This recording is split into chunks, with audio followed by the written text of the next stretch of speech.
Cumprimentamos a todos com a paz do Senhor Jesus.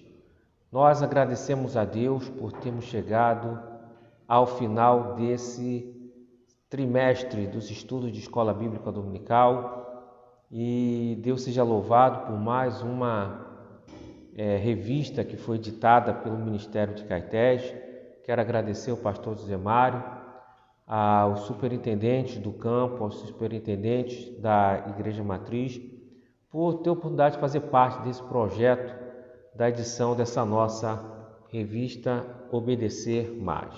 Chegamos aqui à última lição de número 13, que tem como título Jesus, nosso exemplo de obediência. Lição 13 do dia 26 de junho de 2022. O texto áureo encontra-se em Filipenses 2:8. E achado na forma de homem, humilhou-se a si mesmo, sendo obediente até morte e morte de cruz. A verdade prática nos diz: a obediência de Jesus é um exemplo fundamental para o nosso relacionamento com Deus.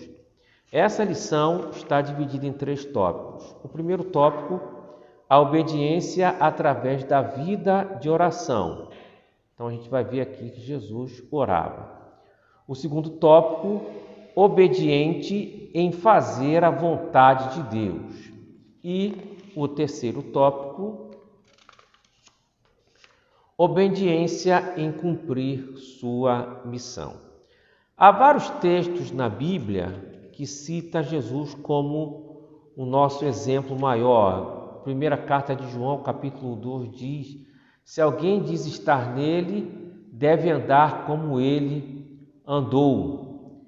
Então, quer dizer, Jesus Cristo, e esse texto de Filipenses é um texto clássico, né? Já foi usado em lições anteriores, mas mostra a importância de nós obedecermos. Se Jesus foi obediente, imagina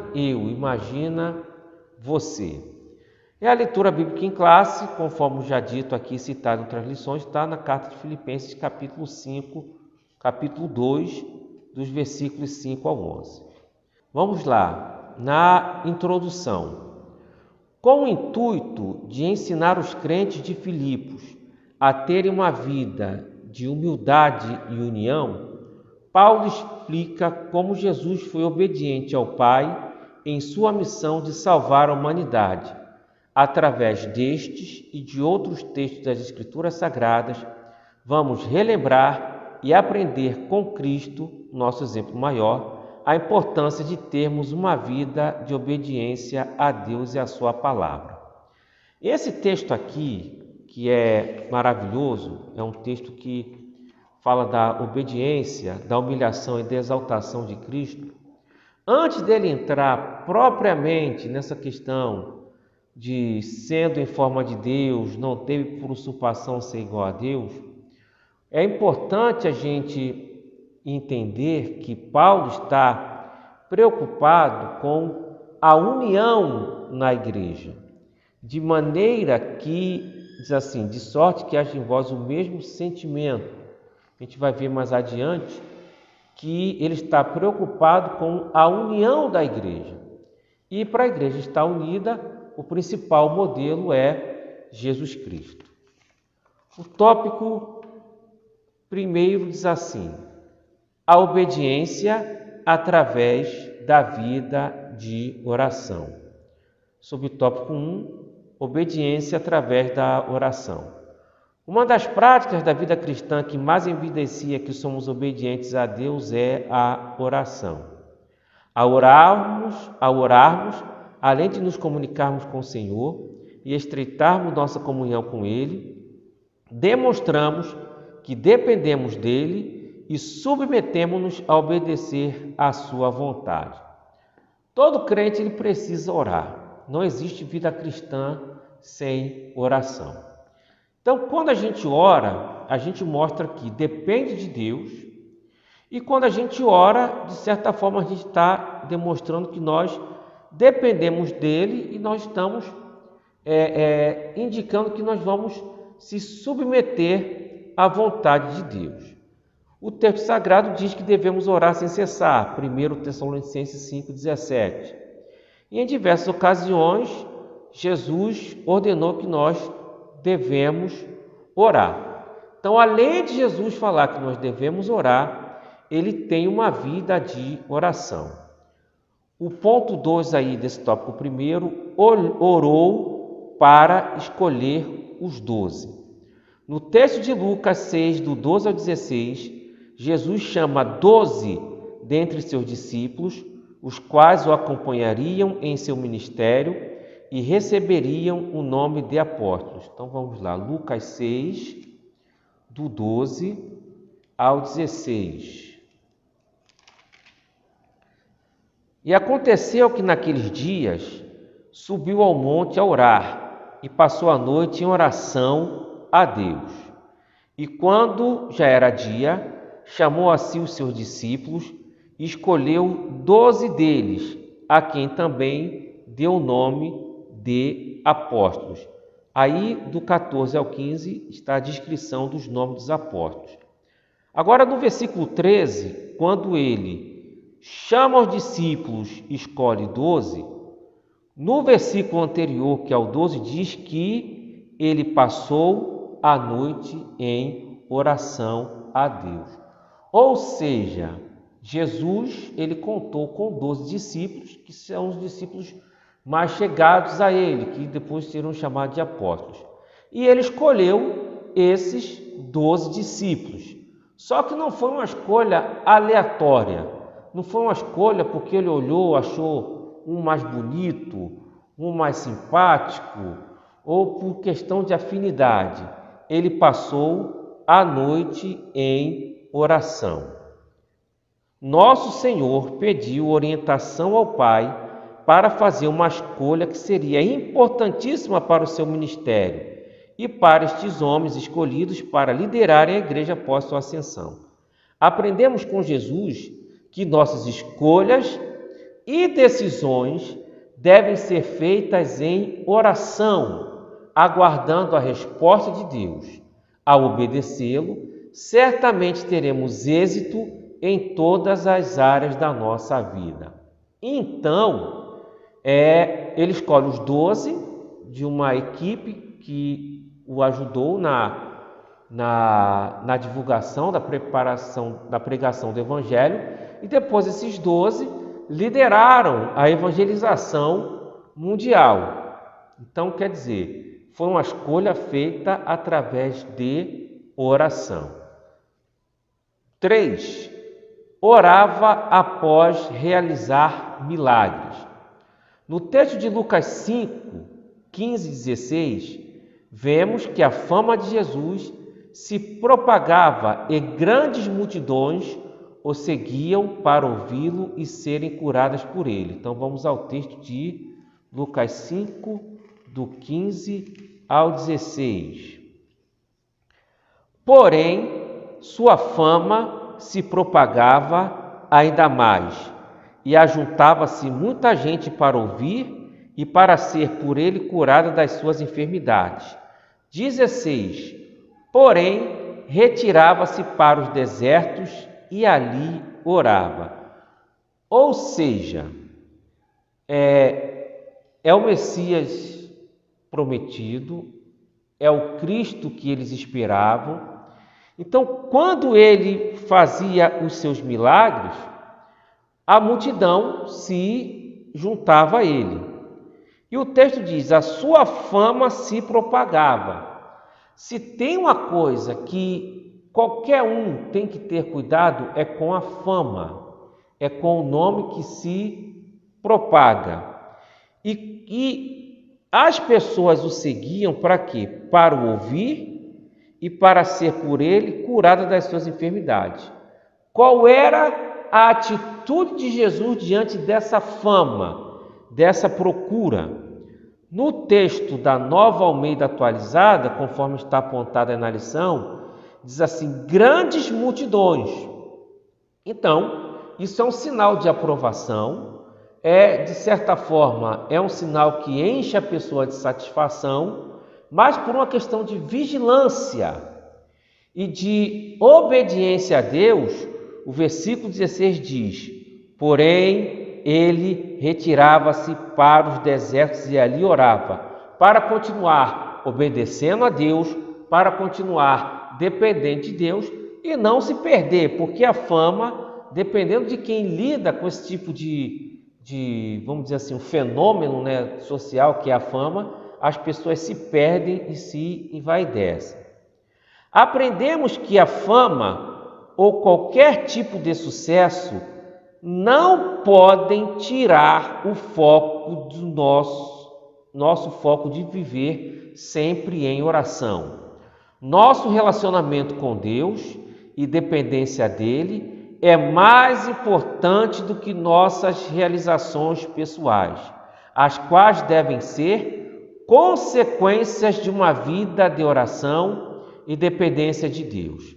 Assim como Jesus, devemos priorizar nossa vida de devoção ao Pai, nos fortalecendo espiritualmente, pois nossa comunhão com Deus é mais importante do que a fama perante os homens. Então, ele ora para manter o foco, para continuar dependendo de Deus e para que a sua obediência estivesse sempre o orientando a fazer a vontade do Pai. Um detalhe importante e eu acho interessante é que o Evangelho de Lucas, que não dá tempo aqui, devido aos passos da revista O Tempo do Vídeo, o Evangelho de Lucas é o evangelho que mais demonstra Jesus com a vida em oração. Agora você vê, Jesus precisou orar. Agora imagina eu, imagina você, imagina nós, a igreja do Senhor. Nossa vida de obediência tem como um dos detalhes mais importantes a oração. E lembrando que Lucas escreveu também livro de Atos. Na revista anterior teve uma lição, Lucas Atos, o modelo da teologia pentecostal. Essa lição da revista passada, ela focou muito na teologia pentecostal, que é importantíssimo para nós. Mas Lucas, tanto no evangelho que leva o nome dele, como no livro de Atos, ele se preocupa muito com oração. Você vai ver Jesus orando, Jesus incentivando os discípulos a orar, e em Atos você vê constantemente a igreja orando. Lembrando que o Evangelho de Lucas e o livro de Atos foi escrito para Teófilo, então Lucas está dizendo diretamente: Teófilo, você tem que orar. Teófilo, você é um grego, você é um novo convertido, você vive nesse mundo greco-romano, e para você viver a pressão do mundo diante da tua fé, você tem que orar. Óbvio que os outros evangelhos também demonstram Jesus orando, mas Lucas é o que mais se preocupa com a vida de oração de Jesus. Tópico 2. Obediente em fazer a vontade de Deus. Agora você vê, eu vou ser muito repetitivo com isso aqui. Jesus orava e Jesus foi obediente em fazer a vontade de Deus. Se Jesus teve que se submeter à vontade de Deus, imagina eu, imagina você, imagina todos nós.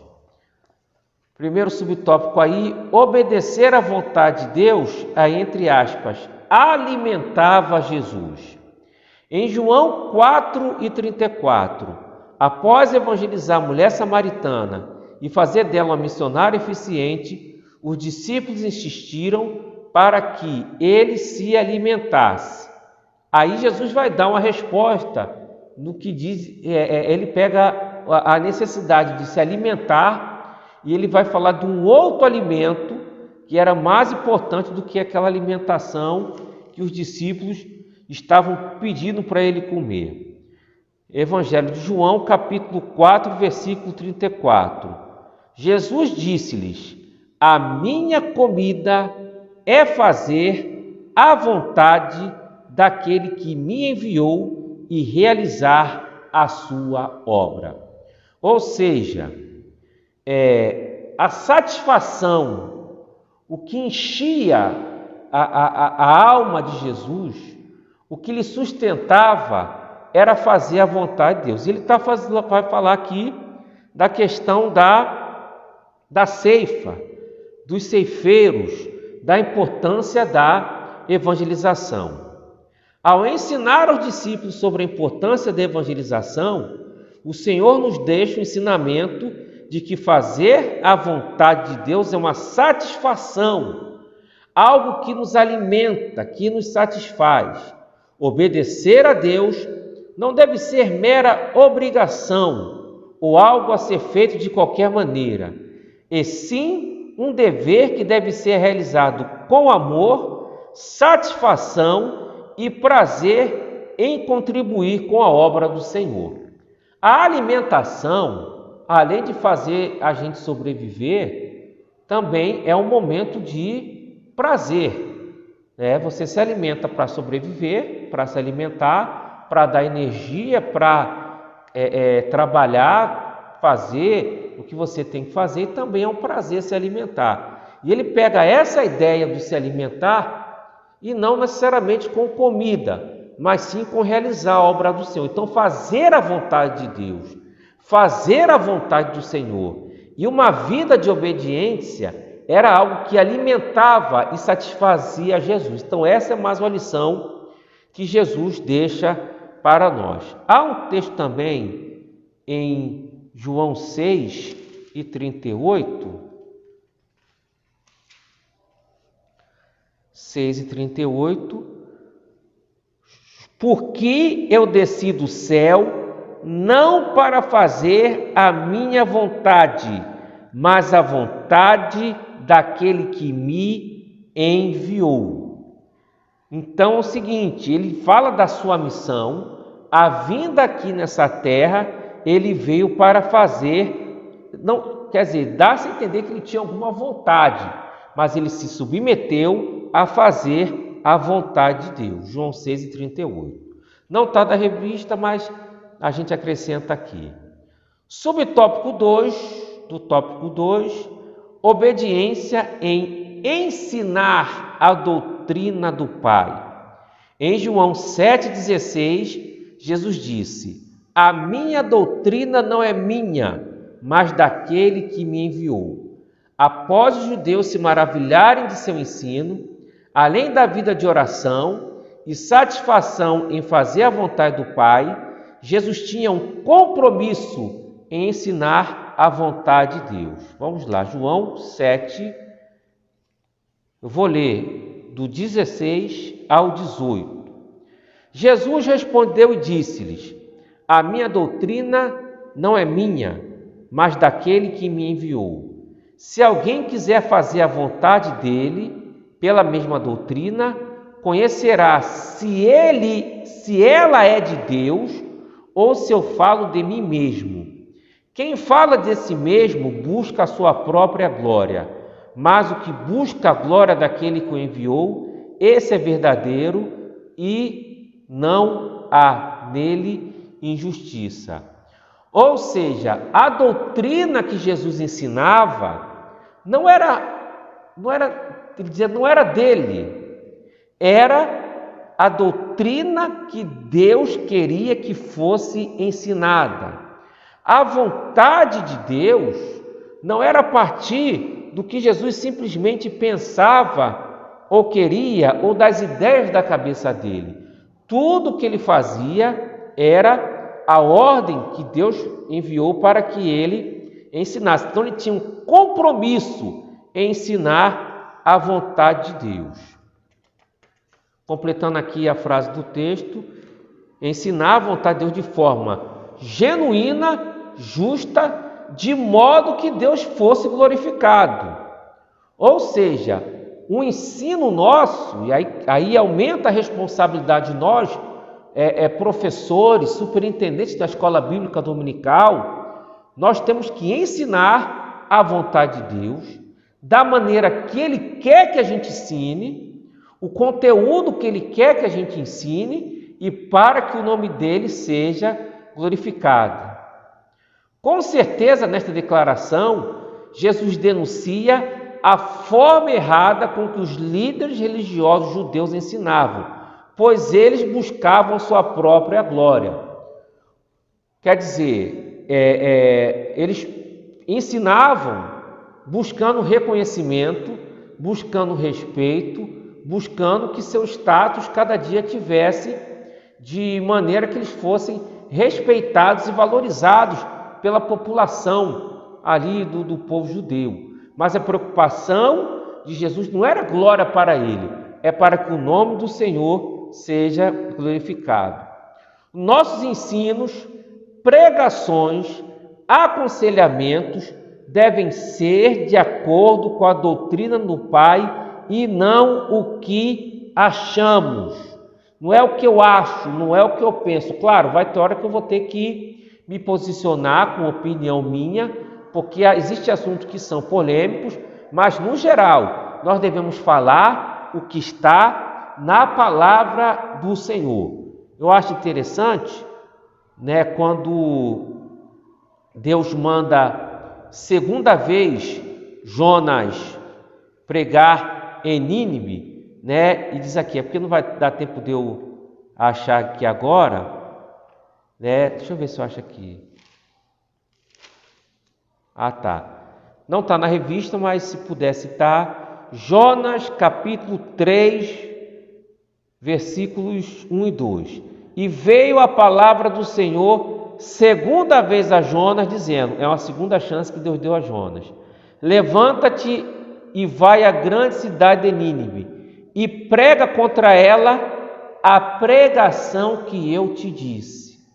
É interessante, é curioso, Jonas dizendo, Senhor, o que eu tenho que pregar? Deus fala, prega o que eu te disse, ou seja, não aumenta nem diminui. Ou seja, é a mensagem de Deus, é a doutrina de Deus, não é o que eu acho, não é o que eu penso.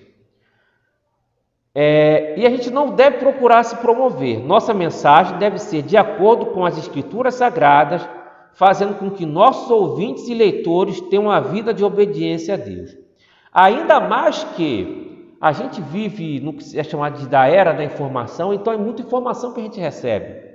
Informação das redes sociais, tudo tem um vídeo, tudo tem um tutorial, todo mundo tem uma opinião, como fazer, pessoas polêmicas, nesse meio tem muita gente desocupada, então é muita opinião que a gente recebe. E essa opinião deve ser filtrada e confrontada com a palavra do Senhor.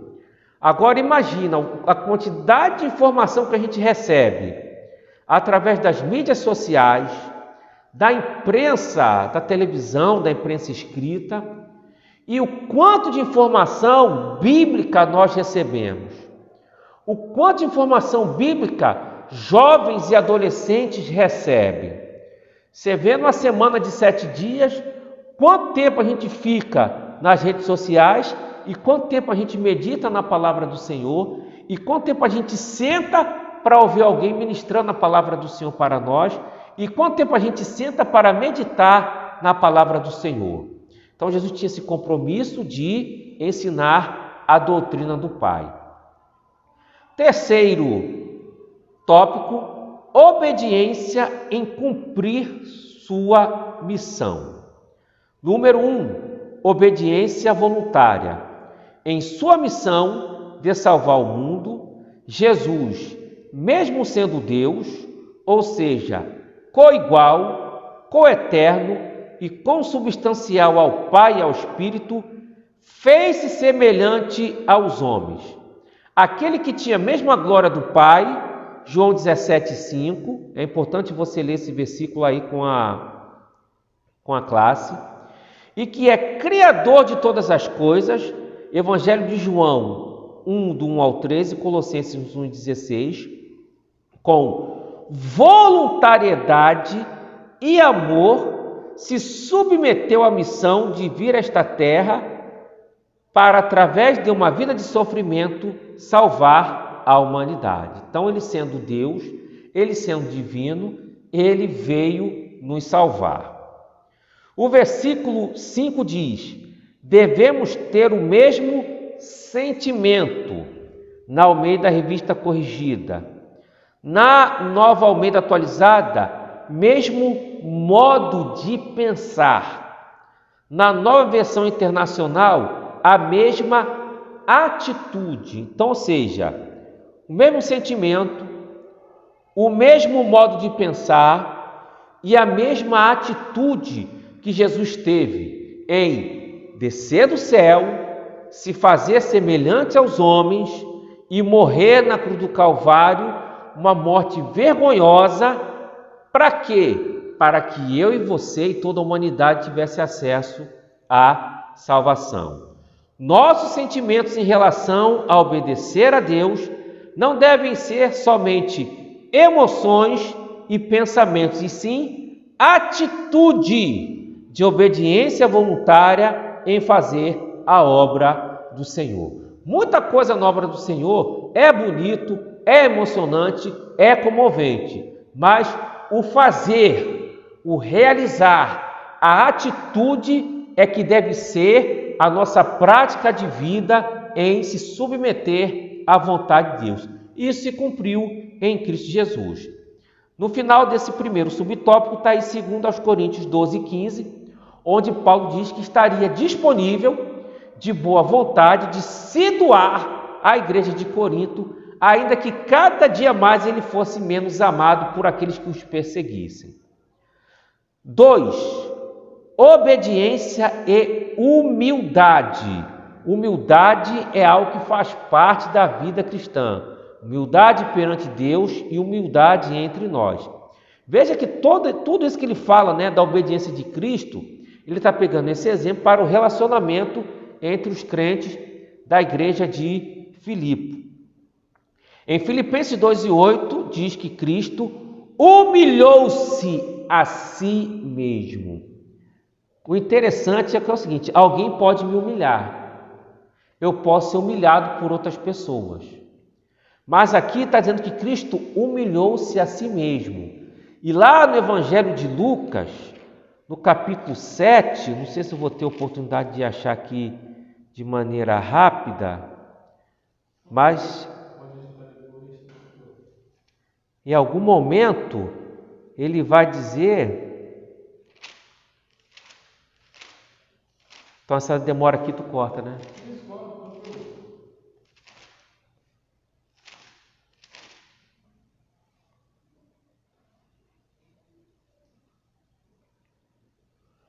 Evangelho de Lucas, capítulo 14, versículo 11. Portanto, qualquer que a si mesmo se exaltar será humilhado, e aquele que a si mesmo se humilhar será exaltado. Cristo humilhou-se a si mesmo, e o texto de Lucas 14, 11 diz que a si mesmo nós devemos nos humilhar e seremos exaltados, e aquele que mesmo se exalta. Então, não é alguém me humilhar. Eu fui humilhado. Não é isso, o que é horrível, e que Deus também exalta. Mas tem que ser uma coisa que parte de nós. Esse versículo não está na lição, mas quem quiser citar, Lucas 14, 11, é interessante porque é para nós, para nós praticarmos. Seu exemplo de obediência é demonstrado através de sua postura humilde, pois sendo, ele se fez como não sendo. Então, ou seja, ele sendo Deus, se fez como se não fosse Deus. Para quê? Para cumprir a sua missão e obedecer ao Pai. Sendo divino, se fez humano. Sendo Senhor, se fez servo. Sendo digno de todo louvor e adoração, humilhou-se a si mesmo, sendo obediente até morte de cruz. Em tempos onde muitas pregações e muitos hinos dizem que eu tenho que ser exaltado, que eu tenho que mostrar para outro que eu sou melhor do que o outro, o texto está dizendo que Cristo se humilhou. Para quê? Para cumprir a missão do Pai. E só é exaltado quem a si mesmo se humilha. E essa exaltação não é para eu aparecer, é para que o nome do Senhor seja glorificado na minha vida e para o bem dos outros. A mensagem aqui de Filipenses, pelo que Deus lhe deu um nome sobre todo nome, para que toda língua confesse que Jesus Cristo é o Senhor, para a glória de Deus Pai. Tudo isso é maravilhoso, é glorioso, o nome de Deus é glorificado e na prática garantiu a nossa salvação e cumprir a missão de obedecer a Deus. Obediência e humildade encontram-se no mesmo texto, demonstrando o maravilhoso e nobre exemplo de nosso Senhor Jesus Cristo. Ponto. No início, o ser humano foi tentado ser igual a Deus. Gênesis 3 e 5, o diabo, através da serpente, tentou a mulher, dizendo: se você comer, você vai ser semelhante a ele. Então o diabo despertou na mulher a possibilidade sedutora de ser semelhante a Deus. E o resultado foi a entrada no pecado do mundo. O homem não era Deus e quis ser. Satanás não era Deus e quis ser semelhante. Está o texto aí de Isaías 14, do 12 ao 14. Subirei às alturas e serei semelhante ao Altíssimo. Então, claro, ele tinha a noção que não poderia ser igual. Ele parou no semelhante, mas semelhante ou não, ele caiu. Agora, Cristo sendo, fez como se não fosse, e foi exaltado para a honra e glória do nome do Senhor. 3. Os resultados da obediência de Cristo. A obediência voluntária e humilde de Jesus nos garantiu aquilo que é mais importante em nossas vidas: a salvação da nossa alma. Está os textos de 2 Coríntios 5, 21 e João 3, 16. Devemos ter uma eterna gratidão e viver uma vida de obediência e fé, pois quem necessitava se humilhar e morrer pelos nossos pecados era nós mesmos, só que a gente não tinha condição de nos salvar. Porém, pela sua misericórdia, Jesus nos salvou, nos transformou e nos renovou pelo poder do Espírito Santo. E Deus o exaltou soberanamente acima de todos e de todos. Nossa vida de obediência também é uma forma de adoração ao Senhor Jesus, pela maravilhosa obra redentora feita por Ele na cruz do Calvário. E temos aí a conclusão. Aí está o texto de 1 João 2 e 6, Jesus nosso exemplo. 1 Pedro 2 e 21, e a gente fecha aqui com o maravilhoso texto de Hebreus 12, 2.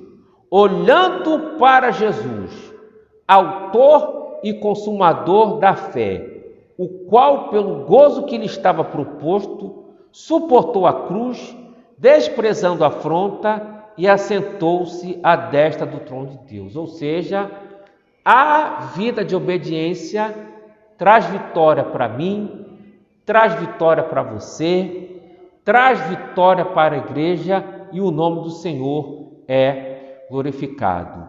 O meu desejo, a minha oração, que cada lição dessa aqui que for estudada possa fazer a diferença na sua vida e que nós venhamos a ter uma vida de obediência. A maioria dos irmãos que estão nos ouvindo já obedece, e a proposta é obedecer mais. E obediência é algo muito simples de explicar, mas difícil de viver para todos nós. E um dos papéis da escola dominical é lembrar coisas óbvias que nós nos esquecemos. E com certeza, uma vida de obediência, uma vida de obedecer mais, vai trazer vitória a cada um de nós e o nome do Senhor glorificado. Muito obrigado, Deus abençoe a todos, amém.